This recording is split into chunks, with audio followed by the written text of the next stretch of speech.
I'm Paul Cancelleri. I teach 6th and 7th grade science at the Wake Young Men's Leadership Academy in Raleigh, North Carolina.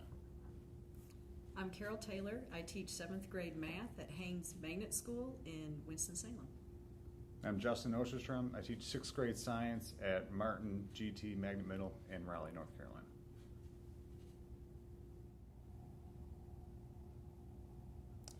So I know before I started in this program, I had a very narrow view of what data was. You know, it was state test data from standardized tests given once a year. And I didn't really feel like it was pretty useful to me. I mean, I wasn't in a tested area. I taught science in middle school where only one grade level is even tested. How about you guys?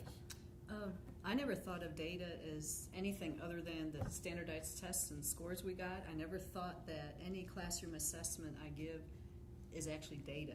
Yeah, I mean, I had the impression that it was all the charts and the graphs that we interpreted and had make things resulted from, and then never realized the power that my assessments that I created could actually have impact with my students.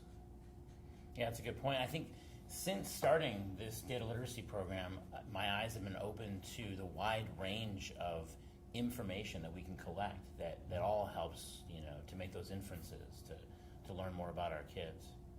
Yeah, that's true, because I notice on some of my ticket out the doors, I have added something about how do you feel about the topic, because sometimes they just have had a bad day, and so maybe they didn't really understand it. Yeah, and developed an awareness in my profession, like looking at the work that I'm doing, what questions am I asking, what answers do I really want to know about, and putting those in the same playing field and actually putting more impact on those than the standardized scores that I was getting was hugely impactful for everyone involved. And I love the way that what I learned from you is how to look at my curriculum more closely and make sure that every question, every item on an assessment is aligned directly to what I'm supposed to be teaching. There's no more fluff.